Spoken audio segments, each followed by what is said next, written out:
JBT की भर्ती करेगा, मास्टर की भर्ती करेगा, लेक्चरर की भर्ती करेगा। क्या रेमुनेशन देने जा रही है सरकार? कैसी सरकार भर्ती नीति लेके आ रही है? साथी कृष्ण मैन जी, बहुत ही आदर और मान के योग्य आज की इस कार्रवाई के अध्यक्ष राज्य प्रधान साथी धर्मेंद्र डांडा जी, मेरे सभी सीनियर्स और साथियों, मेरी बहनों, साथियों, मुद्दों की कमी नहीं है और मुद्दे ही मुद्दे हैं। हर चीज का आखिरी तोड़, शोषण का आखिरी तोड़ ही सरकार ने दिया है। प्राइवेटाइजेशन किसी एक फील्ड का नहीं है। खेती कानून आपने देख लिए, आपकी एक जीत हुई, पर वो जीत अभी अधूरी है और कल विश्वासघात दिवस है, हम उसका समर्थन करते हैं। पर जो कर्मचारी ना लगाने को लेके एक लंबे टाइम से भर्तियों को रोक देने को लेके जो एक चाल थी सरकार की, वो हरियाणा कौशल रोजगार निगम लिमिटेड कंपनी एक्ट के तहत लागू की गई है। और ये सारे जो नियम 80 कानून जो पास किए 2 हफ्ते के अंदर, बिना किसी डिबेट के, बिना किसी प्रक्रिया के, उनको जब हम पढ़ेंगे तो एक एक करके एक एक भारतीय को पढ़ने का काम है। हरियाणा कौशल रोजगार निगम पहले भर्तियां थी वो कैंसिल की, जो पाइपलाइन में थी उनको भर्ती नहीं किया गया, उनको डिसमिस कर दिया गया, रिजल्ट नहीं निकाले। यहाँ तक कि जो हो चुकी थी, पेपर हो चुके थे, रिजल्ट आ चुके थे, उनकी ज्वाइनिंग नहीं है। क्यों नहीं है ये समझ आता है जब हरियाणा कौशल रोजगार निगम की शर्तें हमारे बीच में आती हैं। पढ़िए साथियों उसको, कुल 12 पेज का डॉक्यूमेंट है, ज्यादा लंबा चौड़ा नहीं है। जब हम उसको देखते हैं तो ठीक वेतन आयोग की तर्ज पे उस वेतन आयोग को 3 से भाग करते हुए, जिसकी जितनी इनिशियल और वो ले रहा था उसका तीसरा हिस्सा छोड़ दिया। तीसरे हिस्से के साथ अगली जो मार उसके अंदर है कि कोई डीए नहीं है, किसी तरह का भत्ता नहीं है, कोई एचआरए नहीं है, कोई एलटीसी नहीं है, कोई शिशु शिक्षा भत्ता नहीं है, पेंशन नहीं है, ना ग्रेजुएटी के लाभ है, ना मेडिकल की कोई सुविधा है उसके अंदर। और बहुत से साथियों को ये होगा कि इसके अंदर तो जो कच्चे लगे हैं वो शामिल होंगे। बिल्कुल नहीं है, ये 100% जनता के लिए है, हर आदमी उसमें आना है। उसके अंदर 3 तरह के शहरों की कैटेगरी बनती है। पहले हमारे पास 3 तरह की ही कैटेगरियां थी, अलग नहीं थी।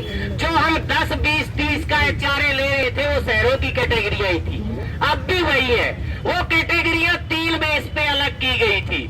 वहाँ पे आवास महंगा है, वहाँ पे पानी महंगा है, वहाँ पे बिजली महंगी है, उसी अनुपात के अंदर वहाँ पे रहना महंगा है, तो 3 कैटेगरियां बनाई है। अब भी 3 ही बनाई है, पर पहले उसके अंदर 1800 रुपए से लेके 15,500 रुपए के साथ इन महंगाइयों को पूरा किया जाता था।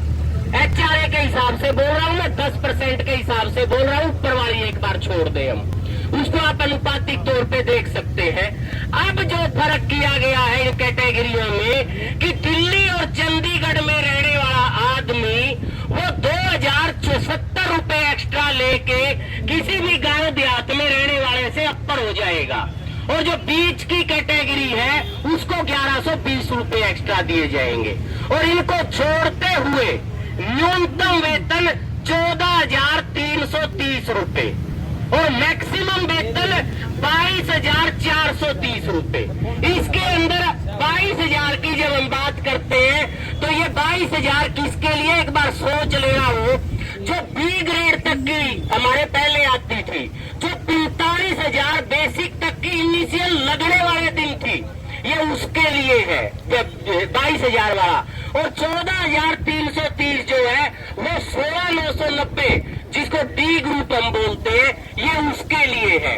इतना भारी इसको लेवल के हिसाब से भी बांटा गया है। क्वालिफिकेशन हम उसको कह सकते हैं कि 10वीं 12वीं के बेस पे जो नौकरियां हैं, जो पहले 16,900 से शुरू होती थी इनिशियल, जो साथी 28,000 से 40,000 रुपए तक की टोटल पे लेते थे, उनको अब 14,330 पे रोका जाएगा। हमें ऐसे लगता है इसी में जो कैटेगरी ए में, लेवल ए में 145 पद है। आपके स्कूल के भी 8-9 पद है उसमें, जो आपका स्वीपर था, माली था, चौकीदार था, वो सारे उसके अंदर है। ये 55% भर्तियों को कवर करेगा 14,330 रुपए के साथ, 55% को। दूसरा लेवल जो लिया गया है, जो 12वीं के साथ और बीए के साथ और 1 साल के डिप्लोमे की शर्त के साथ है, 12 कैटेगरियां इसमें ली गई है। उससे अगला इनिशियल जो था 21,700 तक का, उसके लोग इसके अंदर आएंगे और इनको उस 14,300 से 17,000 में कन्वर्ट किया गया है। जो साथी पहले 40,000 से लेके 52,000 रुपए तक लेते थे, वो 17,000 में काउंट किए जा रहे हैं और 10 से 12% नौकरियां इसमें आती है। तीसरा लेवल जो यहाँ बैठे सबके ऊपर लागू होगा, इसी के अंदर आते हैं। इस तीसरे लेवल में ये 35,400 से जो हम शुरू होते थे जेबीटी की, ड्राइंग की, पीटीआई की, उससे लेके 45,000 तक की जो बेसिक थी, जो लोग 52,000 से 70,000 तक की तनख्वाह लेते थे, इसके अंदर 18 से 20% हरियाणा का रोजगार आज वर्क कर रहा है, आने वाले टाइम में भी करेगा। उन सबको, जिसमें अपने जेबीटी भी है, ड्राइंग भी है, पीटीआई भी है और टीजीटी भी इसी के अंदर आते हैं, ये सारे के सारे 21,000 पे एक मुश्त पे, बिना किसी भत्ते के, बिना किसी मेडिकल के, आज के बाद निकलने वाली सारी वैकेंसियां इसी में आएंगी। एक भी रेगुलर वैकेंसी आपके बीच में नहीं आने वाली है। एक कैटेगरी को जो यहाँ बैठे साथियों में से है, इसके बाहर छोड़ा गया लेवल 4 के लिए। लेवल 4 लेक्चरर को जिसको हम कहते हैं, 45,000 से लेके 54,000 की बेसिक जो साथी ले रहे थे, उनके लिए पे स्केल मैक्सिमम तनख्वाह हरियाणा की, बड़े से बड़े पद की, उसके अंदर तहसीलदार भी आते हैं, इंजीनियर भी आते हैं, लेक्चरर भी आते हैं, हेडमास्टर भी आते हैं, प्रिंसिपल भी उसके अंदर आते हैं, उनके लिए है 22,420। एक भी वैकेंसी से अलग नहीं आनी है इन फ्यूचर। अगर हम इन नीतियों के खिलाफ किसान आंदोलन की तरह नहीं लड़े, तो सोच के देख लीजिए कि मनु स्मृति आपके बीच में किस तरह से आ रही है। मनु स्मृति यहाँ पे इस रूप में आ रही है कि पहले इस कामगार का कोई ना कोई बच्चा पढ़ लिख के अपने बच्चों को अच्छे तरीके से पढ़ा के अपने पैतृक धंधे से बाहर निकाल पाता था, वो नए फील्ड में जा पाते थे। आपके बच्चे उस लाइन में होंगे पढ़ लिख के, पर अब पक्का कर दिया है कि आप कभी भी उस मनु समिति की व्यवस्था से बाहर नहीं निकल पाओगे। हमेशा के लिए आपका शोषण कर दिया गया है। ये जो गुजरात मॉडल हमारे बीच में आया है, जो बड़ी कुशलता पूर्वक थोपा गया है, अगर हमने इसका पुरजोर विरोध नहीं किया तो सोच लेना कि बच्चों को किस लिए पढ़ा रहे हो, किस लिए बच्चों से उम्मीद लगाए बैठे हो, किस लिए लाखों रुपए की फीस भर रहे हो। ये रोजगार का जो आखिरी कील इन्होंने शोषण की ठोकी है, इसको उखाड़ के इसी कील को अगर वापिस नहीं ठोका गया तो बहुत घातक होगा हमारे लिए।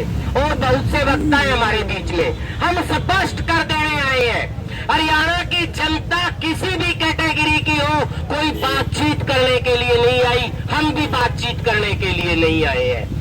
हम सिर्फ काम चाहते हैं। मांग पत्र आपके पास पहुंच चुका है, उस मांग पत्र पे काम कीजिए, हमें बातचीत करने का कोई शौक नहीं है साथियों।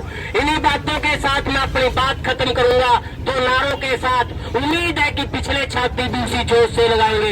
इनकलाब जिंदाबाद, जिंदाबाद जिंदाबाद। नई शिक्षा नीति रद्द करो, रद्द करो, रद्द करो। नई शिक्षा नीति वापिस लो, वापिस लो, वापिस